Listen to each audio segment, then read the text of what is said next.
The day Joanna accepted Daniel's confession, everyone thought I would lose it and fight Daniel to the death, but even when the confession ended, I never showed up, because Joanna didn't know. I was lying on her best friend's bed, holding her close, barely holding back a volcanic eruption. Chapter 1. The rich transfer student was going to confess to Joanna in front of everyone. Joanna had told everyone in advance, asking them to keep it from me. What she didn't know was that someone eager to stir things up had already spilled the secret. Who didn't know I was crazy about Joanna? I dreamt of marrying her. This time, Joanna had also caught feelings for that guy. Everyone believed I would be furious, unwilling to give up without a fight. After all, who doesn't love a good drama filled with love, hate, and obsession?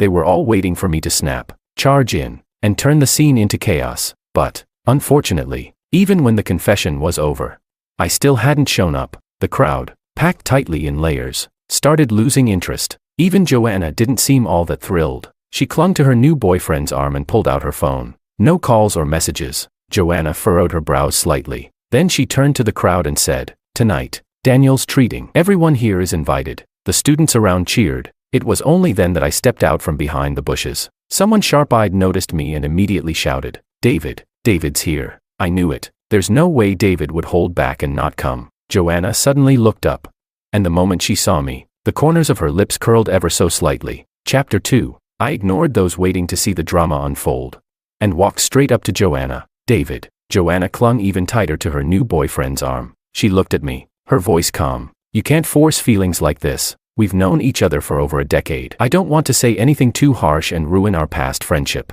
From now on, I'll still see you as a brother. If I ever need help, you can still come to my aid." After saying that, she lowered her voice slightly. "Everyone's watching. Don't make this awkward for us. Just leave, Joanna." I cut her off and took a slow step forward. She furrowed her brows again, sounding irritated. "David, calm down. Just go home." I smiled and handed her the watch I had just taken off my wrist. "I'm only here to return this." Seeing the watch, Joanna's face instantly darkened. "David, what kind of trick are you playing now? Take the watch back, and I won't bother you again." Joanna stared at me, her voice growing colder. "I don't care about this kind of money anymore. If you don't want it, just throw it away." Before she finished speaking, I turned and threw the watch into a nearby trash bin. I said, "You can throw away all the other things I gave you too." With that, I didn't look at her again and turned to walk away. Chapter 3. Joanna stood still until David's figure disappeared from sight. Her expression, however, remained somewhat sour. Her friends quickly tried to smooth things over. "Hey, David's just trying to save face, pretending to be tough. Just watch, Joanna. By tonight he'll regret it. Maybe as soon as we leave, he'll come back crying, digging through the trash for that watch." Hearing that, Joanna let out a chuckle. "Whatever he wants. If it weren't for the sake of our family's elders, I wouldn't have even bothered with him. All right, enough. Don't let him spoil our night. We need to celebrate properly tonight." Joanna glanced at her handsome and wealthy new boyfriend. She tossed David's annoying face out of her mind. By tomorrow, David would be waiting at the dorm, acting like nothing ever happened, begging her for forgiveness so they could go to class together. Chapter 4. By the time I reached the riverside, the rain had grown heavy. I stood there with an umbrella, thinking about the dreams I'd had over the past few days. In those dreams, I was deeply disturbed by Joanna and Daniel's relationship and fell into the river by accident. When I fell, I injured my spine, lost half my life, and ended up with a permanent disability, never able to walk again. But in the end, Joanna never came to see me, not even once. I was adopted by the E family, and when they saw me like this, they thought I had no more value to them. So, they sent me back to my birth parents, who were awful, abusive people. My life spiraled downward from there, and I died miserably. After I died, it was the person I'd always distanced myself from who collected my broken remains. Joanna, on the other hand, was happily married to Daniel, never showing up at all. Everything from my dreams had been coming true these days. If it weren't for those dreams, I would probably be calling Joanna nonstop right now. I'm grateful for those dreams. It feels like I've been reborn, bit by bit changing my tragic fate. On the third time dialing, the call finally connected. I gripped the phone tightly to my ear. The name, Camila, hovered on my tongue a few times before I slowly said it aloud. The heavy rain drowned out the world's noise. Only Camila's slightly tired voice came through softly. "David, Camila, it's raining too hard today. I'm stuck by the river and can't get back. Can you come pick me up?" Chapter 5. There was silence on the other end of the line for a few seconds. I gripped the umbrella handle, nervously waiting for her reply. In my dream, when Camila gathered my remains, it seemed like she cried. Her tears fell, one by one, onto my decaying flesh and bones. Even in the dream, I could feel the burning heat of her tears. Later, she kept a small bottle of my ashes with her for the rest of her life. She lived alone, all her life. Thinking about that, I instinctively choked and sighed. Camila remained silent. Then she asked, "Why are you upset?" I didn't say I wouldn't come. Embarrassed, I asked, "So, when are you coming?" She replied, "Wait for me, I'll be there in 20 minutes, I said. "Okay, I'll wait for you, Camila." She didn't say another word and hung up the phone. 15 minutes later, I gave my umbrella to a mother and child who were taking shelter from the rain. So when Camila arrived, I was already drenched from head to toe. When she got out of the car, her lips were pressed tight, and her face was cold as ice. I brushed aside my wet bangs and gave her a bright smile. "Camila, you're right on time. David, you might as well be dead, you idiot," she said coldly, grabbing my arm and pulling me into the car. Then she tossed me a soft blanket. "Dry yourself off. Don't mess up the car." She glanced at me through the rearview mirror and told the driver to turn the car around. I wiped the water off my head. Then I looked up and started watching her through the window reflection. When she had no expression, she always looked distant and hard to approach. A lot of guys at school liked her, but none of them dared to confess. She was Joanna's best friend and also her roommate. I used to visit their shared apartment all the time to help Joanna move things, and whenever I was there, Camila always seemed to dislike me. Even now, despite coming to get me, she still acted all cold and indifferent. There was no sign at all that she had secretly liked me all along. I shook my head slowly. Everything from my dream had come true, but now, thanks to the changes I've made, many things have turned out differently. Does Camila still like me? If she doesn't like me at all, then am I just adding more trouble for her? She suddenly asked. Going back to the dorm, Camila glanced at me as she spoke. My heart skipped a beat, and before I could stop myself, I said, "Yeah, to your dorm." Chapter 6. Camila suddenly burst into laughter and said, "Joanna's not coming back tonight. You won't see her even if we go." I awkwardly replied, "I know. I'm not looking for her." Camila turned back to look at me, sounding exasperated. "David, are you just making me part of your little relationship drama?" She looked at me, her eyes deep and filled with countless emotions. Suddenly, I felt an inexplicable sadness. I sighed and said, "Camila, you know it too. After what happened today, my roommates all laughed at me, calling me a simp, saying I gained nothing from it. I'm thinking of renting a place tomorrow. Can I crash in your living room for just one night?" I added. "Of course, if it's not convenient. Don't worry about it. I'll find somewhere else." After I finished speaking, Camila didn't say another word, but the car was heading toward her dorm. Chapter 7. I followed Camila into the dorm. She handed me a towel from the closet and said, "The bathroom is over there." After my shower, I hastily put on a hoodie and came out drying my hair. Looking for a hairdryer, Camila was sitting on the couch, eyes glued to the TV. She only glanced at me briefly before quickly looking away. I walked past Joanna's usual spot and sat down next to her. The shampoo and body wash on me were Camila's. In the small space, the same scent lingered in the air, creating a subtle but undeniable tension. Camila stood up, pressing her lips together and said, "It's too stuffy in here. I'll go out to the balcony for some fresh air." She went to the terrace. I curiously looked around at the room's layout. The TV in front of the sofa was playing Pokemon. The coffee table was neatly arranged with books, a laptop, and her phone. Everything was very tidy. I was just about to take a closer look at a small ornament near the corner of the table, when Camila's phone suddenly rang. Joanna's name was flashing on the screen. I didn't answer. The phone rang again, and again, almost without stopping. I called out to Camila from the balcony. "Camila." She quickly turned around and asked, "What's up?" "Joanna's calling." Without hesitation, she picked up the phone and put it on silent. I awkwardly scratched my head, changing the subject. "I accidentally got the couch wet. I might have to sleep on the floor tonight." Chapter 8. Camila looked at me, then at the wet spot on the couch, before turning around and handing me a hairdryer. In a low voice, she said, "Just sleep in my bed tonight." I asked, "What about you?" She pulled out a chair, not even looking back. "I'm going to binge watch my shows." "Oh." Camila grabbed her headphones, just about to put them on when my phone suddenly rang. It was Joanna. Annoyed, I answered the call and said, "Joanna, what do you want?" Camila frowned but didn't say anything, just glanced at me before turning back to her screen. Joanna asked, "Someone told me they saw you go to our dorm. I'm warning you, don't cling to me. The more you do this, the more I'll hate you." I was speechless and just about to respond. But before I could say anything, Camila stood up and came over, straddling my lap, hooking her arm around my neck. Instinctively, I started to push her away, but she leaned in close to my ear and whispered, "David, tell her you're here for someone else." Her fingers brushed against the back of my neck, and my skin instantly heated up like it was on fire. My brow furrowed, and my heart pounded in my chest. I looked down at her, and she looked up at me. Her eyes gradually filled with desire. Hoarsely, I said, "Stop flattering yourself. Okay, I'm here for someone else." As soon as I said that, she grabbed my phone and tossed it aside, burying her head in my chest. The next second, I clearly felt a volcano of heat rising within me. The buzzing in my ears grew louder, and my first thought was to get up and cool off. But Camila clung to me tightly, lifting her head and softly whispering my name, "David." Her warm breath fell on my ear. I struggled to control myself, leaning down to kiss her lips, as she gently broke through my defenses.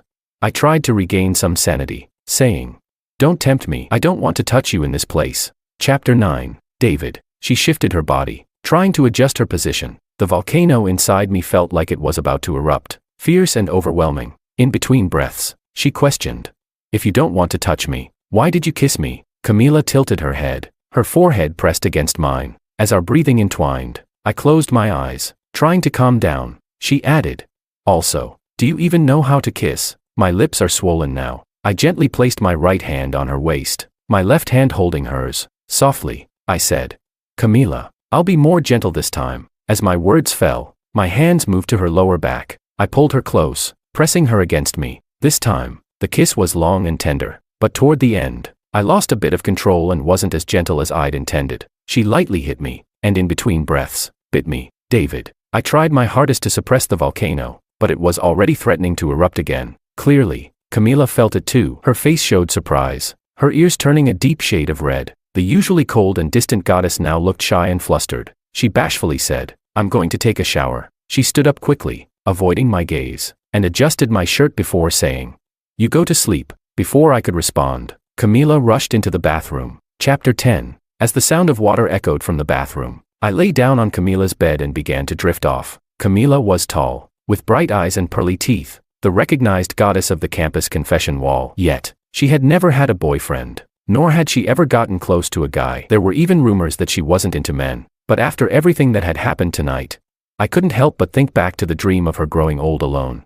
And a wave of complicated emotions washed over me. Lying on Camila's pillow, I stretched out and accidentally found a pearl earring underneath. The earring looked familiar. It was the same one I had given to the girls in their dorm as a gift when I was pursuing Joanna. I hadn't expected Camila to keep it under her pillow this whole time. Suddenly, I remembered. In the dream, Camila had kept this earring with her all her life. I stared at it for a long time, then gently placed it back under her pillow. The sound of the hairdryer stopped. When Camila came out, she was wearing a light beige cotton pajama set. The steam from the shower made her skin glow like jade. Her hair fell softly, and her usual aloofness seemed to fade a little. For some reason, she looked incredibly sweet and cute in that moment. Just as I was about to call her name, faint voices came from outside the door. I froze, stunned. Among the voices, one was unmistakably Joanna's. Camila was also clearly flustered, but she reacted faster than I did. By the time Joanna pushed open the door, my clothes were already hidden in the wardrobe, and my shoes were shoved deep under the bed. Camila was already in bed, pulling up the covers. Only a small nightlight was on in the room, casting dim shadows. I was hiding under Camila's blanket, barely noticeable except for the slight rise and fall. Even if Joanna came closer, she wouldn't notice anything unless she looked carefully. "Why'd you turn off the light so early?" Joanna asked, curious. "I got a headache from the rain," Camila replied, scratching my palm under the blanket. The bed was only about 4 feet wide, and with Camila's height and long legs, she took up most of the space. My body was pressed against hers, my breath brushing lightly against her waist. I could feel the tightness in her abdomen. "All right." Joanna didn't turn on the lights. She sat down on a chair, picked up her phone, and started making calls. She tried several times but no one answered, and her frustration was obvious. "Camila, do you think David's doing this on purpose?" "Huh. Daniel just confessed to me today, and now David's acting like this to mess with me. I saw on the news that a college student jumped into the river over a breakup. I thought he couldn't handle it, but when they pulled the body out, it wasn't him. Then he told me he's with some other woman now, and now he won't answer his phone." Joanna tossed her phone onto the table. "He's doing this on purpose, trying to ruin my night." After a pause, Joanna scoffed.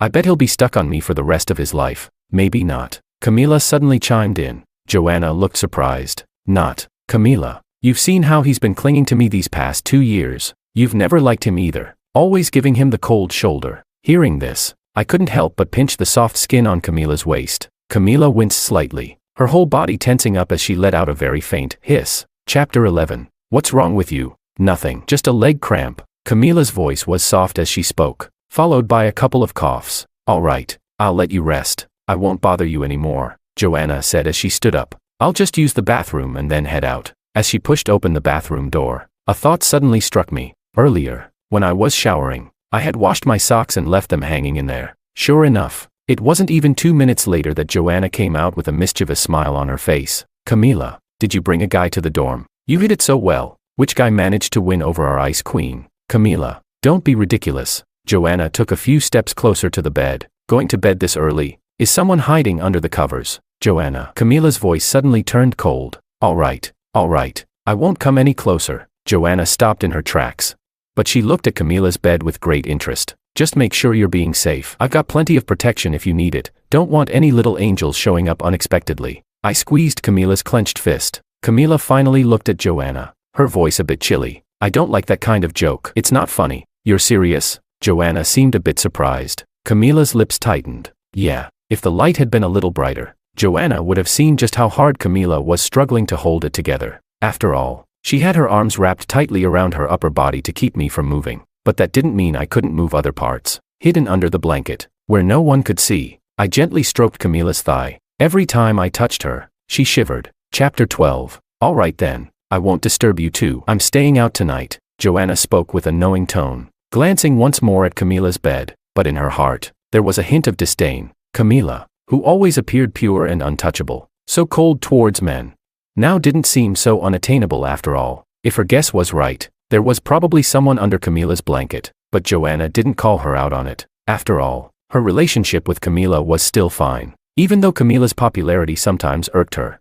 There wasn't much animosity between them. Joanna turned and left the dorm. As soon as the door closed, I threw off the blanket, gasping, Camilla. I was suffocating in there. Camilla leaned against the headboard, her deep gaze fixed on me. The dim light fell on her striking features, casting large shadows across her face. I found myself momentarily stunned. She looked even more beautiful under the soft glow, the shadows giving her a mysterious and captivating aura. David. Camilla slowly stood up. She reached up and brushed a strand of hair behind her ear, then looked at me seriously and said, I've never been annoyed by you. I've never given you the cold shoulder. Don't believe what she says. With that, Camilla turned her head away. She threw off the covers and got out of bed, saying, Go to sleep. What about you, Camilla? She picked up a cup, gesturing toward the living room. I'm going to watch my shows. You go ahead and sleep. I grabbed her hand and said suggestively, Camilla, it's a bit cold tonight. The blanket's too thin. But this time, Camilla pushed my hand away. David, Joanna's gone. You don't have to keep pretending anymore. Chapter 13. What does she have to do with it? Camilla let out a self-deprecating laugh and asked, Why were you by the river tonight? It finally clicked for me. Joanna's comment earlier about someone jumping into the river had made her think I went there because I was desperate. That I came back with her to the dorm just to spite Joanna. I could see why she'd think that. Over the past 2 years, my adoptive parents, the Yi family, had been putting pressure on me. After they found their real son, they considered sending me back to my biological parents. Later, perhaps seeing that I still had some value through my engagement with the Liu family, they begrudgingly kept me around. To me, Joanna had become a lifeline. I thought that, since we'd grown up together, she would feel something for me, and I clung to the hope that she would help me out. I pinned all my hopes on Joanna, but to everyone else, it just looked like I was obsessed with her, driven mad by love. And then there was Camilla, as Joanna's best friend. She must have witnessed so many of those moments when I pathetically clung to her. Camilla, I wanted to explain.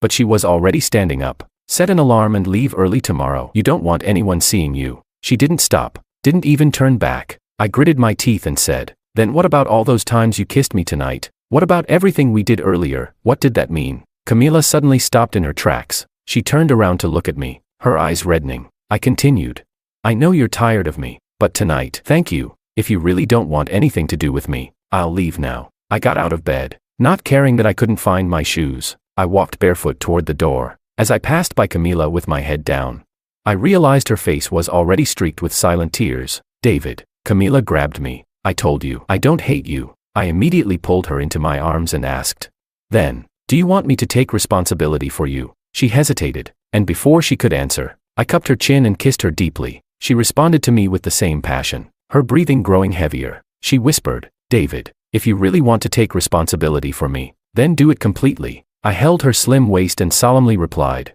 "I will." Chapter 14. During the long holiday, I went to the city where my biological parents lived. I stayed there for 3 days. By the time I left, those two rotten people, addicted to gambling, drinking, and worse, had already been taken away by the police. What awaited them was the harsh and unrelenting hand of the law. Human trafficking, gambling rings, and forcing women into prostitution. Thanks to those dreams, I had all the evidence. I didn't need a second life or a rebirth. In this life, I could completely rid myself of these devils and ensure they were punished as they deserved. As I boarded the plane, I let out a long breath. The biggest burden on my mind had finally been lifted. In that moment, I felt free and completely relaxed for the first time. When the plane landed in the capital, the first thing I did was let Camila know I was safe. She didn't know the real purpose of my trip.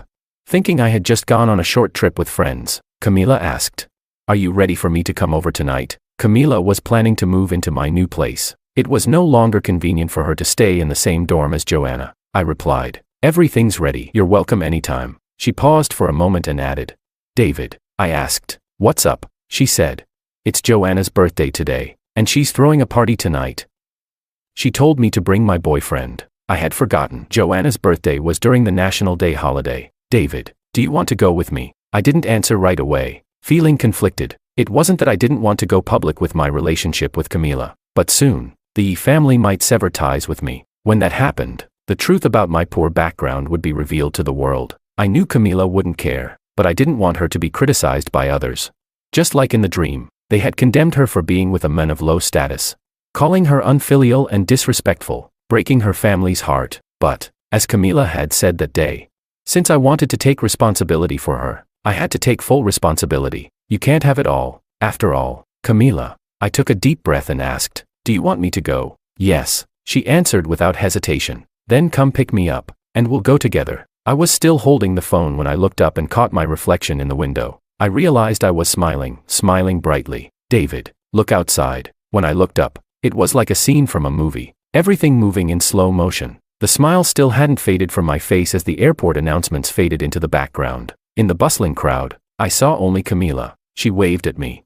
And, without caring about anything, she ran straight toward me. I dropped my luggage and spread my arms. She threw herself into my embrace with so much force, but I still caught her securely. She wrapped her arms around my neck, her face beaming as she teased, "You've got a strong core, huh?" I looked down at her and chuckled. "My back's strong too. Want to test it?" She poked my shoulder and whispered in my ear, giggling, "Test it. You might be quick to run out of steam." I shook my head, exasperated, and muttered, "Just you wait. Don't beg for mercy. Crying won't help." Chapter 15. Tonight's birthday party was, as expected, packed with people. Joanna made her grand entrance in a stunning purple silk gown, the smooth fabric clinging to her slender frame, swaying lightly with each step like starlight moving through the night. Daniel, looking dashing and confident, wore a custom-tailored suit, with every detail from his cufflinks to his hair perfectly in place. The two of them together made a striking pair. Daniel, basking in the praise of his friends, glanced over at Joanna, but she seemed a bit distracted. "Joanna."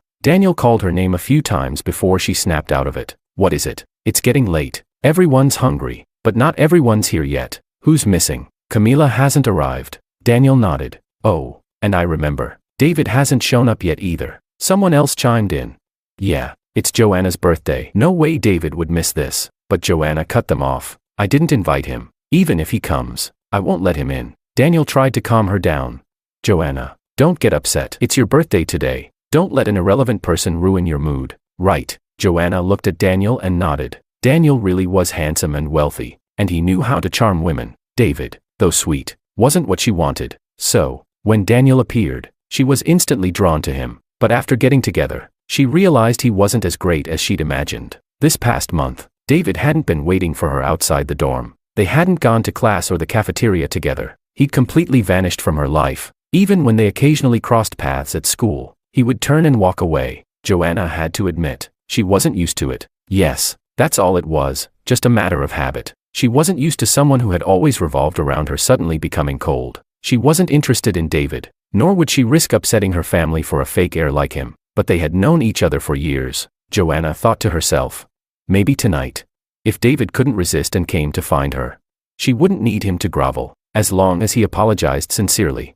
she'd allow him to stay in her life. Suddenly, the door to the private room swung open. Guess who I just saw? The guy who entered looked eager to gossip, his eyes falling on Joanna. Who? Stop teasing us. Yeah, spill it. It couldn't be David, could it? It actually is David. Joanna, we told you. David can't stay away from you. Chapter 16. See, he couldn't resist tonight, could he? Joanna didn't say anything, but the displeasure on her face quickly faded. Daniel, however, wasn't as pleased, his expression darkening as he tugged on Joanna's arm. Half pleading, half commanding, he said, Joanna, can you tell David to leave? He's been clinging to you like a stray dog for so long. Just thinking about it makes me sick. Joanna looked at Daniel, finding him more appealing in that moment than she had earlier. Her mood suddenly lifted, even though she had decided to forgive David. He still needed to be punished for making her angry these past few weeks. Fine, let him leave then, Joanna replied casually. Who are you asking to leave? David's voice came from behind.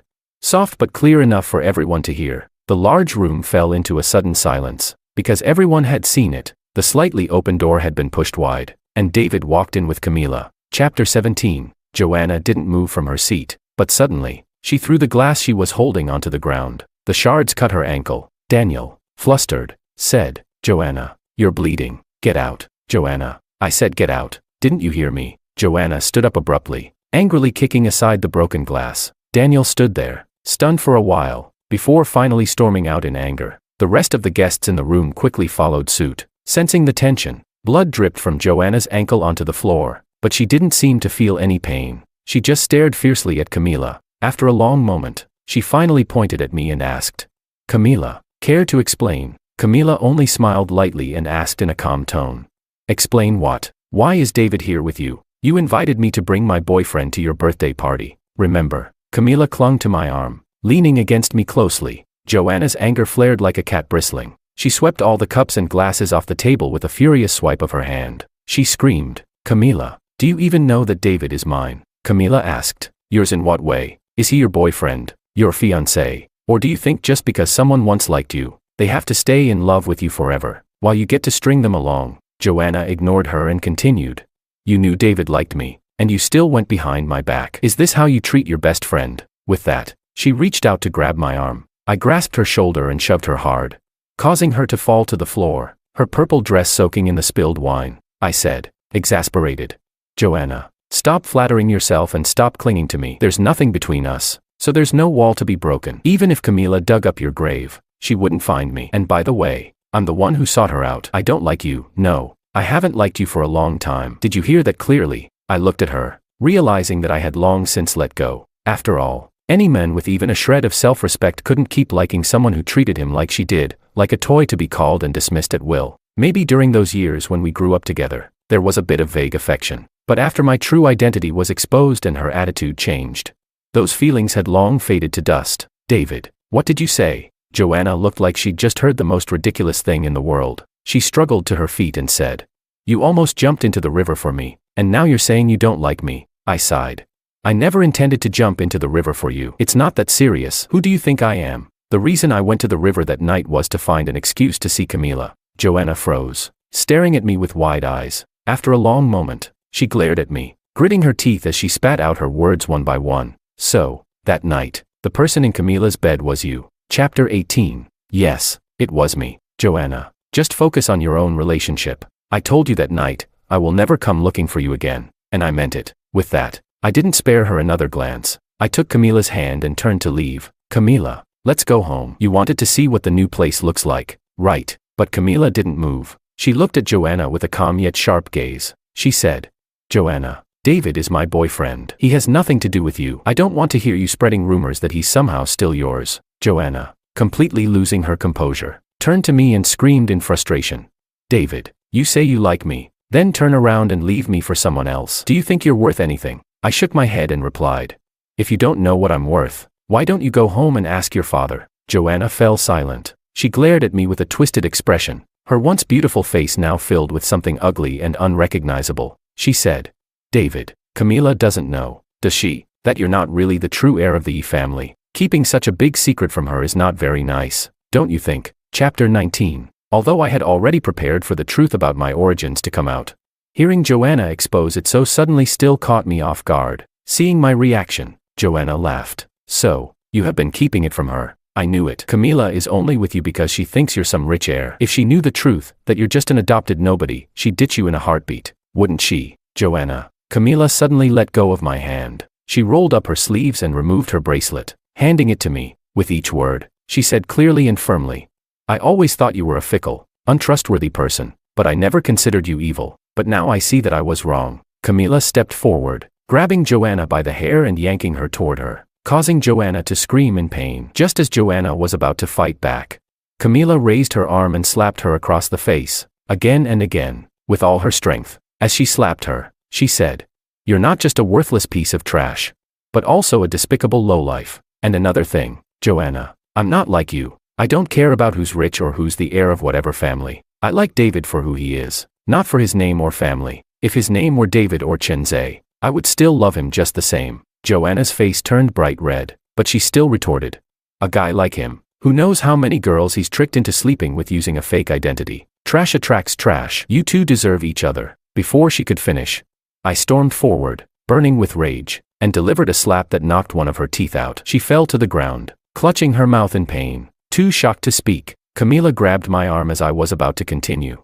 urging me, David, stop. You'll get into trouble. I nodded, stopped, and took her hand. Camila, let's go home. Chapter 20. As we reached the car, I stopped and called her name. Camila, do you believe me? What? I looked straight into her eyes. She was wearing a light-colored silk blouse, her teary-eyed look making her appear delicate and vulnerable. It made her earlier actions of slapping Joanna seem even more captivating. I felt incredibly moved by her. For years, I had tried so hard to prove something, desperately clinging to any lifeline I could find, but it always ended in disappointment. The elders who once doted on me no longer cared. They didn't hit me, but their cold indifference was more than enough to crush a teenager's spirit. My biological parents were greedy demons, and I lived in constant fear of being sent back to them, where my life would be ruined forever. Even the childhood friend I grew up with looked down on me, and until my last breath, I didn't realize there had been someone who had quietly loved me all along. Luckily, everything from that dream would never happen now. I said, I really didn't go to the river because of Joanna. And also,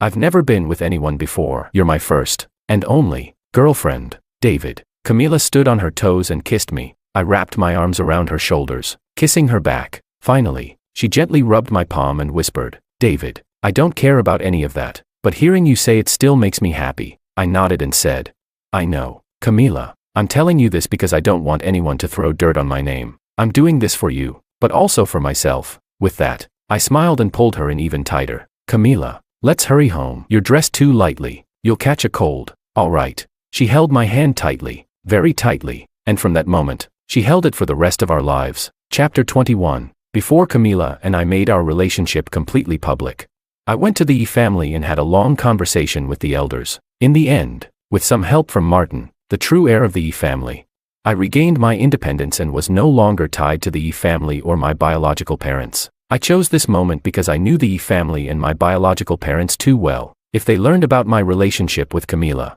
they would cling to the Su family like leeches, and I didn't want to drag Camila or her family into that mess. As I left the Yi household, Yi madam wasn't too pleased. David, we raised you all these years, spent millions on you, and we haven't gotten a single penny in return. But my mindset had completely changed by then. The Yi family had raised me for 16 years, and until the real Yi son returned, I had lived a difficult few years, but they hadn't starved me. Even Martin, who once harbored hostility toward me, had unexpectedly changed his attitude. It was true that he had once been involved in the decision to kick me out of school and send me back to my biological parents, but now, he was also the one who helped me resolve my final issues, and convinced Yi madam not to air my dirty laundry publicly. Now, I was free. I was David again, no longer bound by anyone or anything. I was content. Madam, I bowed respectfully to Yi madam. I will never forget your kindness in raising me. Easy for you to say. Yi madam looked at me coldly. You couldn't even win over a childhood friend like Joanna. What future do you have? Forget it.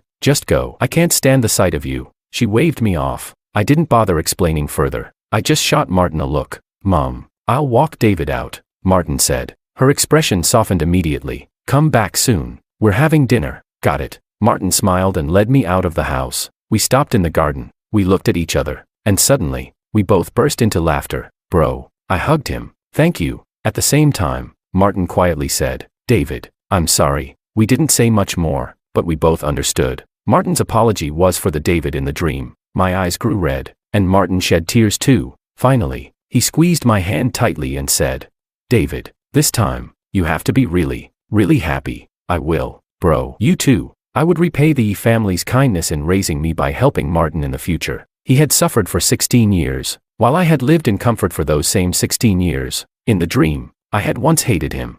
But now, I let go of all the past grudges. Chapter 22. When Camila took me to meet her parents, I was genuinely nervous. Mrs. Su had become a devout Buddhist in recent years, though I didn't know why. Every year, without fail, she would go to Pajisi Temple to burn the first incense of the year. "Don't be nervous. My mom has become very kind-hearted since she started practicing Buddhism, and my dad just goes along with whatever she says." I nodded, trying to suppress the anxiety rising in my chest. I was about to mentally rehearse the lines I'd prepared when Camila suddenly said, "David, my mom's already coming out to meet us." Sure enough, Mrs. Su was walking down the steps towards the car. I had no choice but to steel myself and face her. "Mom, this is David." "Hello, ma'am, I'm David." I greeted her politely and handed over the gift I'd prepared. Mrs. Su smiled as she accepted the gift, but her eyes never left me. Even after we entered the living room, she continued to observe me intently. Then she suddenly insisted on taking me upstairs to the study. I was a bit worried and glanced at Camila for reassurance, but Mrs. Su patted my shoulder and said, "Don't be nervous, David. Let's just have a little chat upstairs." Then she turned back and teased Camila with a smile. "No need for you to be nervous either. I'm not a monster, am I?" All I could do was offer a stiff smile and nod. Mrs. Su seemed to be in an exceptionally good mood, holding onto my hand as we went upstairs. "Look, Mr. Su, isn't David just as I said? Handsome and refined?" Mr. Su, a gentle and scholarly man, nodded repeatedly. "Indeed, he's very well-mannered. A good young man." I was completely bewildered, unsure of what was going on. Mrs. Su's eyes were red as she explained. "David, don't get the wrong idea. This might sound strange, but I've been having the same dream for years." In the dream, Camila never married because of a boy, and she passed away all alone in her 40s. At first, her father and I didn't believe it. We thought it was just a dream, but then, piece by piece, everything else from the dream came true. Her tears flowed freely as she continued. "I've spent these years praying and following a vegetarian diet, all for Camila. I was truly scared that the final part of the dream would come true. I always thought, if that boy really existed, how wonderful it would be if he could be with Camila. And now, seeing you, I know my prayers weren't in vain. David, you and Camila must take good care of each other." My vision blurred with emotion. In this world, there were people like my biological parents. And then there were people like Mrs. Su, who loved their children fiercely. How lucky was I to have found Camila, and to have such a good family. Finally, all the regrets from the dream had been resolved. Epilogue. Camila. After we graduated from university, David and I got married. We moved into our own home. And one day, while David was taking a shower, I pulled out the pearl earring I had always kept, but this time, I put it on, and only the earring. When David came out of the bathroom, I was lying in bed, completely covered by the blanket, pretending to sleep. "Camila." He kissed my cheek softly, his lips warm against my skin. It tickled, and my lashes fluttered, but I kept my eyes closed. David chuckled lowly and kissed me again before pulling back the blanket to get into bed. But as soon as he lifted the covers, he froze. "Camila." The soft glow from the bedside lamp gently illuminated the room, casting a warm light over me, the pearl earring glinting under my hair, between the curves and shadows.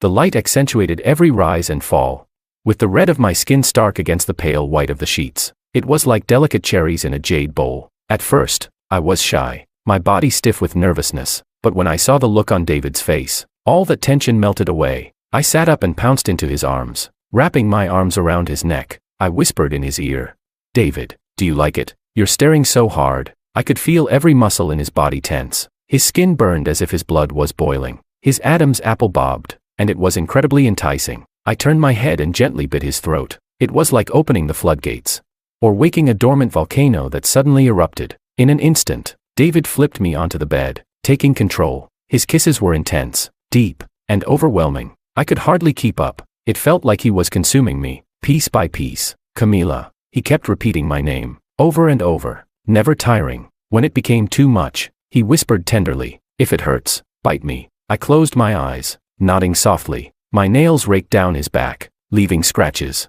And I bit into his shoulder, leaving deep marks, but it still hurt. It hurt so much I couldn't help but cry. "David." Tears filled my eyes as I looked at him, feeling a bit aggrieved. He looked terrifying in that moment. I instinctively thought he wouldn't be able to stop himself, but David froze, pulling me into his arms. I clung to his waist, and suddenly, I remembered that day at the airport. I couldn't help but ask, "Didn't you say back then that crying and begging wouldn't work?" The desire in his eyes hadn't faded. It was clear how much he was restraining himself, how agonizing it was for him. David hugged me tightly, his voice hoarse as he whispered, "I can't bear it, Camila."